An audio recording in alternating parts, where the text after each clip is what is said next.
Salut tout le monde, le brevet continue avec l'épreuve de sciences. On va donc s'attaquer aux corrigés et on commence par les SVT avec Adeline Carrier, professeure au collège Danton à Levallois-Perret. Bonjour Adeline. Bonjour, Ça va? ça va bien. C'est génial. Donc on va voir ensemble ce qu'il fallait mettre dans sa copie, les erreurs qu'il fallait éviter. Alors Adeline, ce sujet, facile, difficile, qu'en as-tu pensé? J'ai trouvé que le sujet était intéressant dans le sens où il avait mis à l'épreuve les compétences scientifiques travaillées par les élèves tout au long du collège et que c'était quand même un sujet facile.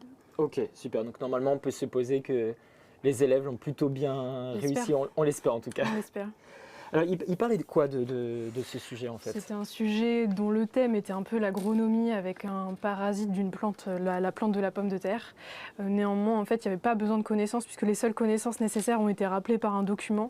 Donc en fait, c'était vraiment un sujet classique par lequel on évalue les méthodes scientifiques de travail avec les élèves, donc exploitation d'un graphique notamment, et exploitation d'expériences.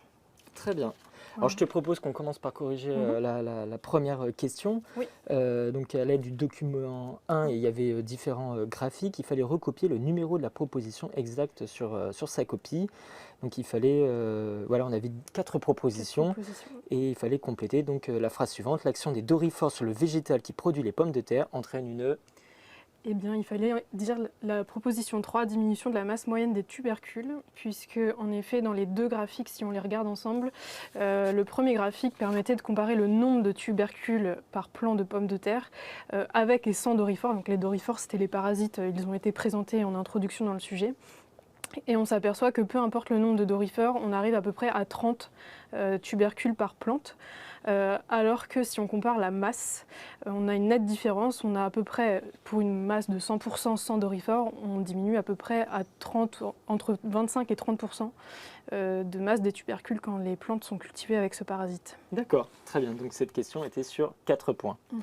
On peut passer ensuite à la seconde question. Donc là aussi, on avait, il me semble, différentes expériences. Oui. On en avait 3 et il fallait donc indiquer l'expérience qui permet de tester l'hypothèse. Plus la surface totale des feuilles est petite, plus la masse moyenne des tubercules est faible. Et bien sûr, il fallait expliquer son choix. Voilà, donc là on met à l'épreuve le raisonnement expérimental de nos élèves. Donc si on regarde les 3 expériences une à une, donc dans le document 3, l'expérience A en fait constitue l'expérience témoin, c'est la plante qui est cultivée dans les paramètres favorables à son développement. On a 100% des feuilles, une température de développement adéquate, une quantité d'arrosage et de lumière favorable et une durée d'expérience de 4 mois. Pour l'expérience B, on compare 2 lots, un lot avec 100% de la surface foliaire et 3 degrés de température, 3 degrés Celsius de température de culture. Et le lot qui est comparé, c'est le lot 4 avec 75% de la surface totale des feuilles et 22 degrés Celsius pour la température de culture.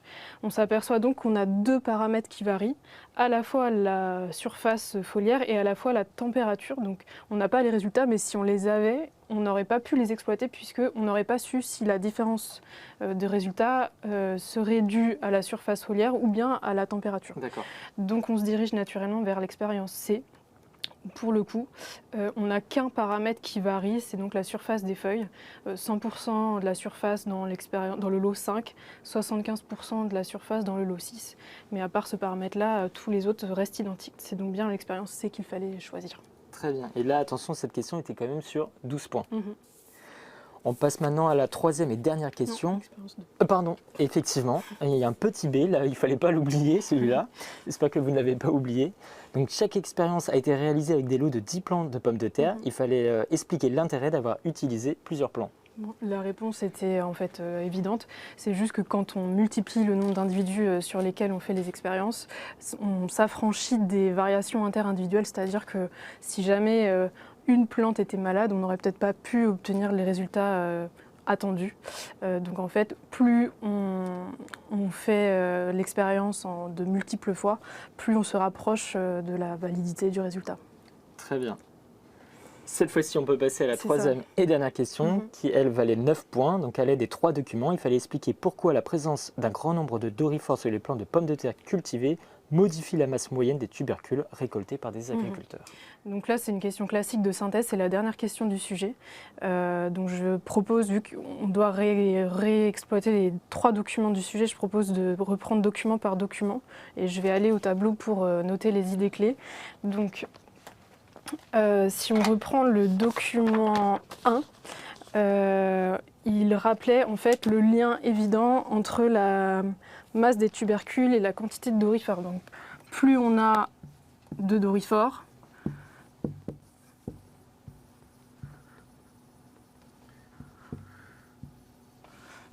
moins il y a de masse pour les tubercules.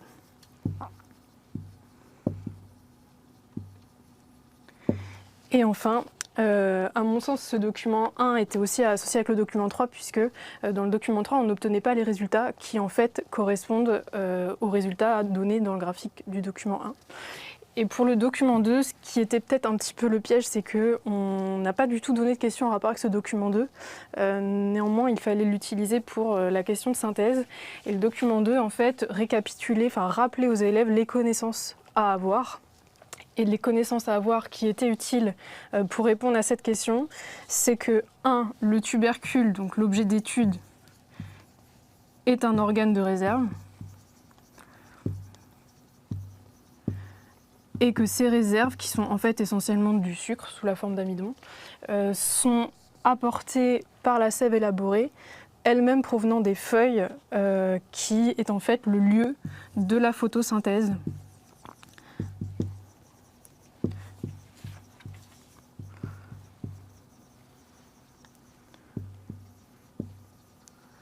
La photosynthèse étant la réaction chimique qui permet à la plante de transformer la matière minérale en matière organique grâce à l'énergie lumineuse. Donc si on récapitule, les dorifores étant des parasites des feuilles, comme l'expliquait l'introduction du sujet, plus la surface foliaire est diminuée, moins il y a cette réaction de photosynthèse, moins il y a de réserve, donc les tubercules diminuent en termes de masse, pas en termes de nombre, mais en termes de masse. Très bien, merci beaucoup Adeline pour la correction de l'épreuve de SVT. Et maintenant, on peut passer à l'épreuve de physique-chimie. Damien Midavet nous a rejoint. Damien, tu es professeur au collège Albert Camus à Bois-Colombes. Bonjour Damien, d'abord. Ça va? Très bien, oui, très bien. Super. Alors, qu'as-tu pensé de la partie physique-chimie de l'épreuve? Eh ben, c'était plutôt accessible. Il y avait pas mal de questions, qu'on pouvait un peu faire ces preuves en physique et en chimie, avec quelques petites questions par-ci par-là, un peu subtiles, où il fallait vraiment être vigilant. Très bien. Puis on voit que le sujet, c'est toutes les parties, les documents, ça se passait dans l'espace. Exactement, avec Thomas Pesquet. Avec Thomas Pesquet, donc peut-être que voilà, ça pouvait inciter les élèves à réussir, je ne sais pas, peut-être, on prend tes chances. Je te propose qu'on commence par répondre donc à la première question, qui était la suivante. Il fallait citer 2 avantages des matériaux innovants présentés donc à l'aide du texte au-dessus, j'imagine. Bah justement, en fait, dans le texte juste au-dessus, en fait, il demandait 2 avantages et en fait, il en donnait 3. Donc, on pouvait indiquer soit réutilisable, soit biodégradable ou soit comestible. Voilà, donc ils avaient vraiment plusieurs propositions. Exactement, il fallait en prendre lire 2 des 3. le texte, quoi. Exactement. On peut passer ensuite à la seconde question qu'il a portée sur 6 points. Il fallait indiquer en donnant un argument si le dioxygène est un atome ou une molécule. Alors pour cette question, dioxygène, ça veut donc dire, di c'est pour 2, donc 2 atomes d'oxygène, donc c'est une molécule. Donc il fallait juste dire que c'était une molécule. Très bien.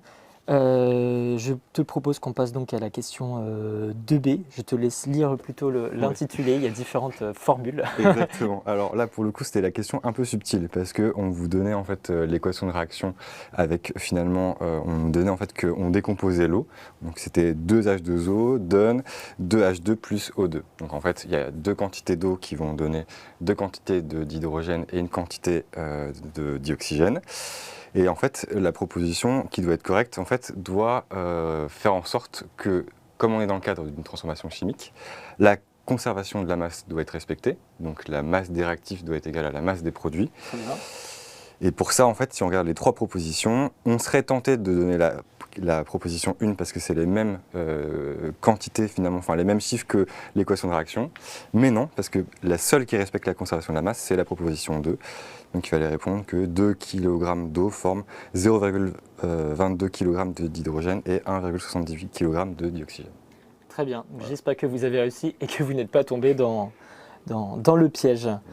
On peut maintenant passer donc à la question 3. Là aussi, on avait d'autres informations pour cette question. Il fallait donc classer dans l'ordre les 5 étapes de la démarche expérimentale à suivre pour vérifier la valeur de la masse volumique du cylindre d'aluminium.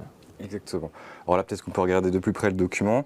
Donc, en fait, on propose différentes étapes et donc il fallait que ça soit classé dans l'ordre chronologique. Donc, dans l'ordre, il fallait d'abord mesurer la masse M du cylindre d'aluminium, donc autrement dit l'étape B, puis remplir l'éprouvette graduée avec un volume d'eau de 50 ml, donc autrement dit l'étape qui s'appelle E. Ensuite, plonger délicatement le cylindre d'aluminium dans les 50 ml d'eau contenue dans l'éprouvette graduée, autrement dit l'étape A. Puis, mesurer le volume V2 de l'ensemble du cylindre et de l'eau, c'est-à-dire l'étape C. Et enfin, calculer le volume du solide en soustrayant V2 à V1. Donc si on résume, il fallait mettre l'étape B, puis E, puis A, puis C et D. Très bien. Donc, je crois que pour la seconde question, tu as besoin du tableau. Il fallait donc vérifier que la masse volumique du cylindre est bien celle de l'aluminium. Exactement.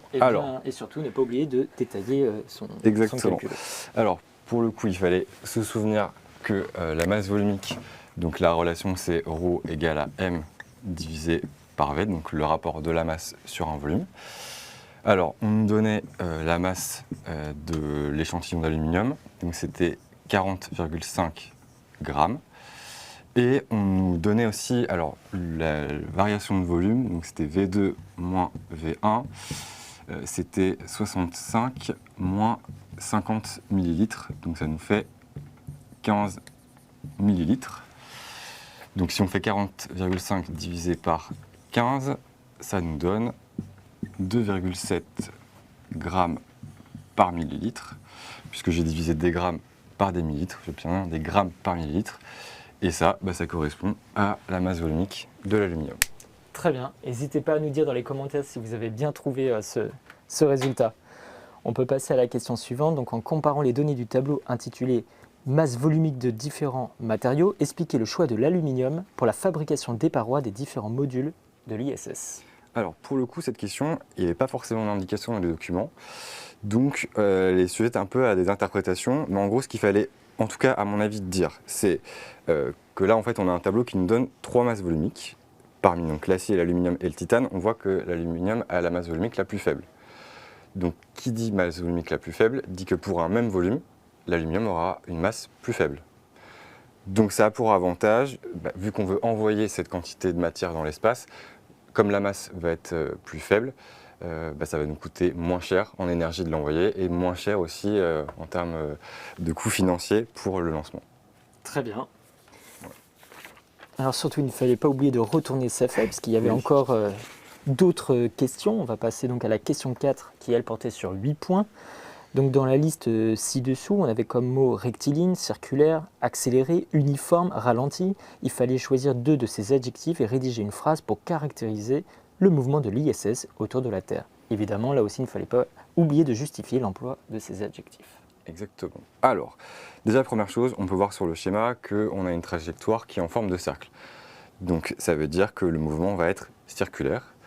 Et on nous dit un peu plus haut qu'il va à vitesse constante, qui vaut d'ailleurs 28 000 km/h. Donc, si la vitesse est constante, le mouvement est uniforme. Donc, ça veut dire qu'il fallait dire que la trajectoire était un cercle, donc le mouvement est circulaire, et la vitesse est constante, donc le mouvement est uniforme. Très bien. Et donc pour cette dernière question, il fallait expliquer grâce à un raisonnement et des calculs la signification du titre du documentaire avec Thomas Pesquet, 16 levées de soleil. Encore une fois, il ne fallait pas oublier de détailler son calcul très important. Exactement. Alors là c'est pareil, je vais peut-être aller au tableau parce que c'est une question un peu calculatoire. Vas-y Damien. Alors, il fallait déjà qu'on rappelle la relation qu'on connaît du cours sur la vitesse. Donc, à savoir que la vitesse, c'est le rapport de la distance sur la durée. Alors, il fallait un peu réarranger la relation parce que nous, on cherche finalement la durée. Donc, en réarrangeant, on sait qu'on va obtenir donc la durée, c'est la distance divisée par la vitesse. Alors là, ces deux valeurs-là, en fait, elles étaient données dans le document. Je vais peut-être voir le document. En fait, on nous disait que l'ISS, en fait, parcourt 42 700 km. Donc, la distance, c'est 42 700 km. Que finalement, et cette distance-là, il va à la vitesse de 28 000 km/h.